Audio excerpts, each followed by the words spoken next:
Today I'm going to answer a couple of the questions that you guys asked me on Instagram the other day in the Q&A. So as promised, I'm making this video to give you a bit of a longer explanation and answer to the questions that you have. And I have piled a bunch of the questions that were in the same category together, and I'll be answering them in this video. And then in another video, I'll answer another group of questions. Okay, so we're going to start with these ones. So the first question I have here, I've written them down in my notebook, is how do I get over a love that wasn't good for me? I left it 6 months ago and I still miss him. And I'm not going to lie to you, breakups are incredibly tough, and getting over a relationship is even more difficult. And sometimes it's not even about the amount of time you've been together. It's about the amount of intensity, and it's about whether or not you felt like the relationship had run its course. Sometimes you're forced to break up with someone. So in this case, you're saying it was a love that wasn't good for you, which leads me to believe that it was some type of a toxic relationship or an unavailable person that you were with.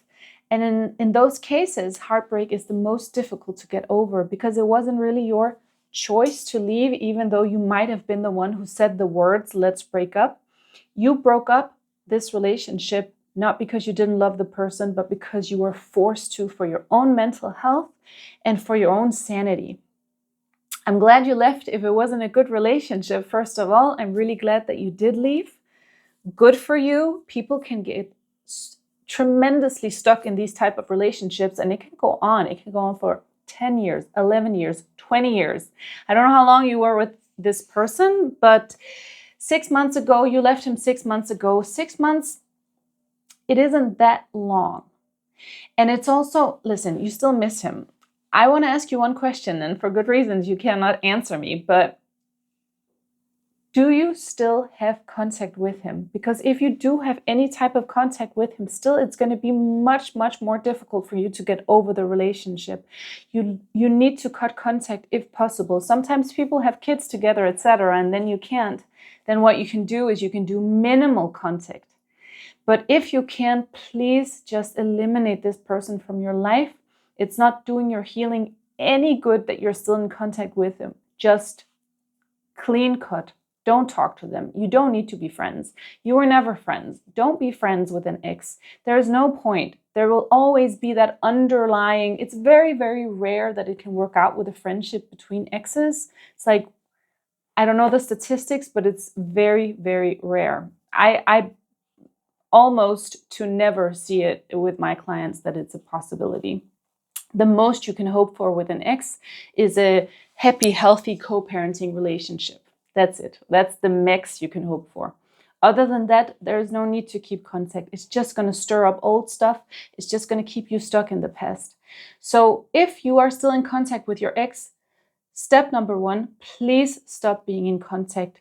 If you need to, block the number. You can even tell your ex kindly if he hasn't done anything wrong. You can just tell him, you know what, for my own healing, I need to block your number now. I'm not angry or anything, but just I need space. I need peace. I wish you all the best in your life. Bye-bye.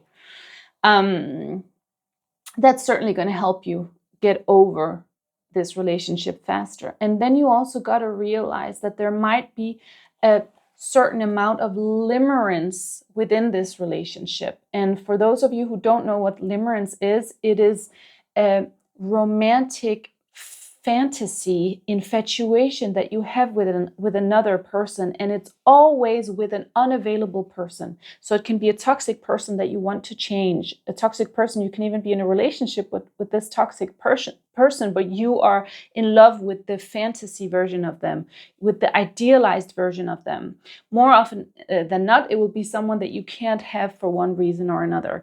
And if you had to leave this person because he was toxic, then he goes in the category of people that you can't have. You can't have him. You wish you could have him. You wish he wasn't toxic, but he is toxic, so you can't have him. That's the perfect conditions for limerence to grow. And limerence means you are in love with a fantasy. So maybe what you're missing right now is not the real version of who he is. It's the fantasy version of who he is. It's the idealized person that you wish he could be, or maybe that person that he was during the first 3 months of your relationship, during the love bombing or honeymoon stage, if you will. By the way, I'm sorry, there's an airplane flying over the house right now, and it's incredibly loud. I hope you can't hear it. And if you can, I do apologize. It's going to be over in a couple of seconds. So you may very well be in love with a fantasy, and you may very well be missing a fantasy because you left for a reason. Do you really miss the reality of that relationship? Do you really miss, you left, right? So are you sure you miss him? Or do you miss the idealized version of him, the fantasy version of him, where he becomes what we call the limerent object, the one you can't have, but it's not based in reality. Limerence can't survive when you actually get to know a person and when you actually have them. But right now you don't have him. Okay, so I would research the term limerence. I have some other videos. I'll link it here. That's something to think about for you. Do some research on limerence, because then it becomes more practical and less romantic. It becomes less about, oh, the one that got away, and more like, oh, okay, I have a problem. Limerence comes from within me, and I have an issue that I need to deal with. And more than anything, I'm just in love with a fantasy, and that's my problem, and it has nothing to do with him. Okay, so that can be really helpful in getting over someone. And then, of course, a key element of moving on is to create a life that you're really happy to live without him. It doesn't mean that you have to immediately go out and find another relationship. It just means that you have to find a way to make yourself happy, do things that you genuinely enjoy, have a project that you're passionate about, get new friendships, meet new people, hang out with people that you love and are connected with your family, whoever you enjoy hanging out with, whoever gives you some kind of spark in your existence, hang out with them. Do what you like. And I am aware we all have to go to work, right? We all have to do this and that. And maybe not all of us enjoy hanging out with our families. But prioritize you, prioritize yourself. Don't be a people pleaser. Prioritize your happiness, because nothing will make it go faster for you to get over him than your happiness. So get happy real quick. That's my third advice to you. The second question I had that on Instagram this time was quite similar. So it was, how can I truly let go? This slow fade sucks. Yeah, I hear you. And you know what? My answer is more or less the same. You got to do those three things. You got to cut off contact. You got to realize that you're probably in love with a fantasy version of the relationship and of the person, and then you simply got to focus on getting happy. You have to focus on yourself. Something you can do in addition to all of this is to work with a professional, do some inner work, find out, why did I end up in a relationship that didn't end up succeeding? Why did I end up in a toxic relationship? Why did I even let it go this far? How come I was manipulated by this person? Get some professional help. Okay. If you want to work with me, there's a link in the description, and you can request a 15-minute conversation with me where we can figure out if this coaching modality that I work with is for you. Okay, so we have the third question here.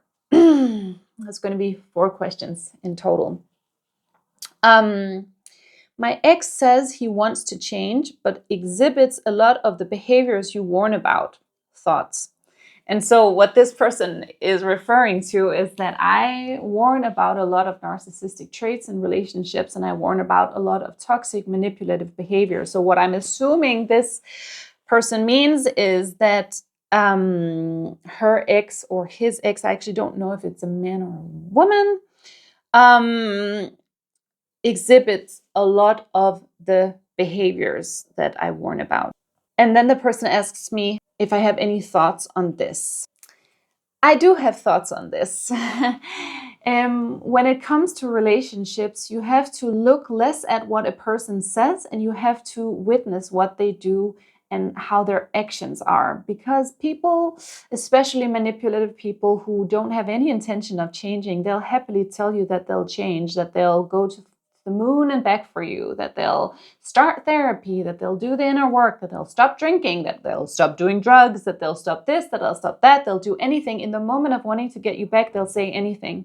So it doesn't really matter what a person says. So if your ex says he wants to change, to me, it sounds super vague. It's like either your ex comes back to you and says, I have changed. I'm here. Witness the change through my actions, and let's give it another try. Slowly, let's start dating again. An ex who comes back and says, I want to change, but I haven't done it yet, or I haven't started the process, that's just too vague. I don't believe it. I don't buy it. Either you change or you don't. It's not like I want to change in the future. It's I have already taken the necessary steps. I've contacted a professional. I've read about my condition. Let's say he's an avoidant. I've read about avoidant attachment style. I've contacted a coach or a therapist. I'm already working on it. Would you want to meet up with me? And I will show you through my actions consistently that I'm a changed person. That's real change. So someone who says, I want to change. And especially because you're saying this person has been exhibiting a lot of the behaviors that I warn about. So that means this person has probably been manipulative before towards you. So why would you believe them now? Why? I am not hopeful about this one, but again, the context, I don't have the context, right? I just have this one question, so I can't really go into detail. But based on what you're sharing with me here, which is very, very little, that's what I would say. Then we have the fourth question. How do I go about dating if I have disorganized, anxious avoidant attachment style? So I'm guessing what you mean here. You say disorganized, anxious avoidant attachment style. So what I'm guessing that you mean here is that you have disorganized / fearful avoidant attachment style, where you switch between the anxious and the avoidant end of the spectrum, where you both want the closeness, but at the same time you fear the closeness most of all. That's what I'm going to assume that you mean here in this question. If you want to date, and if you do have disorganized attachment style, fearful avoidant attachment style, then you do want a relationship and you do want to date, but it's going to be incredibly challenging for you. I'm not going to lie. I myself am a recovering disorganized attachment style person. And I know from personal experience that it's incredibly difficult because you're going to do a lot of push and pull. You're going to push them away. You're going to want to pull them closer. You're going to get a lot of anxiety when you date someone up until the point where things get real and they are available for you and they're vulnerable for you and they're ready for the relationship. Then you're going to push away and then you're going to regret it as soon as you have gotten like a little bit of space. Then you're going to pull them closer again. And that's how it goes on and on, right? So what you need to realize is that in order to really date in a functional way, you need to heal your disorganized attachment. You need to do some work on yourself. You need to read about it. Read the book Attached. It's a great book by, I believe, Amir Levine is the name of the author. Please go through my videos on my page and go to my Instagram. I have lots of reels about disorganized attachment. I have lots of videos here on this page about. I have even a playlist called fearful avoidant attachment, which is the same, just it has two names, this attachment style. You gotta heal. You gotta heal because you will be suffering, and you know what? The people who are dating you, they will be suffering as well because dating you is not a fun experience. It leads to a lot of low self-worth for the person who is dating you because at one moment they're flying high because you want them and you're super intense and maybe even needy, and they think they know that you just want them, and then the next moment it's like you don't, you pull away. So it's hot and cold behavior from you, and it's painful for you as well. I know, I'm not judging you. Like I said, I am recovering from this attachment style myself. And what you need to understand is that this attachment style was formed in a time of your life, probably in childhood, where you're Sometimes it can be one of the caregivers who's extremely over invested in you, someone who doesn't, a parent who doesn't have any boundaries, a parent who sees you as an extension of themselves. So you need that's why you need the space. And then maybe another parent who is super distant and maybe even cold, where you always crave their attention. So you've grown up with this confusing mix of these two parents. This can just be one way. It can be created in many, many ways, but this is just one of the ways where disorganized attachment can start from. So maybe you relate to that. But yes, do your research, work with a professional, and try to heal. Try to heal from this. Try to find out why you're so afraid of commitment, and try to find out why you get so anxious when you don't have it. Try to find out why you go to these polar opposites and use pendulum between the two of them. Another thing in terms of your dating life is that if you don't heal this, you will end up finding what I call impossible partners. Okay, and an impossible partner is someone that feels emotionally safe for you as the fearful avoidant person, because you actually don't want someone who is emotionally available, emotionally safe, ready for intimacy, because you're not ready for that. You are not. You got to realize you are not ready for that. So the safest person for you is someone who isn't available. And you know what kinds of people aren't really available? Married people, alcoholics, drug addicts, people who are super self-centered, who can't really give you anything and who can't really be intimate with you, narcissists, or people with other mental health problems, people who have too much anxiety, who are just in their own head. Those are all people who are really not emotionally available, or avoidance, for example. And they're not really ready for a relationship. So you will often end up with those types of people, because with them, you can feel safe.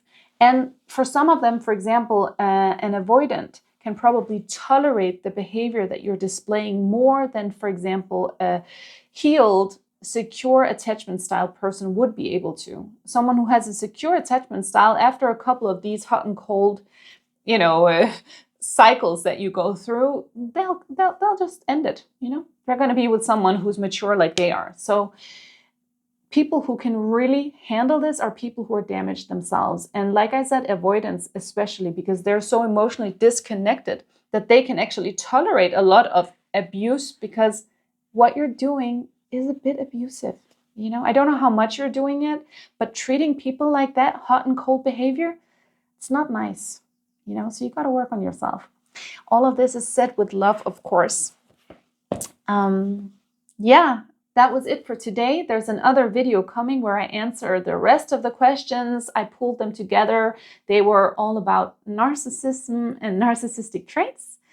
So if you like this video, please like it and subscribe to my channel. And I look forward to seeing you again soon.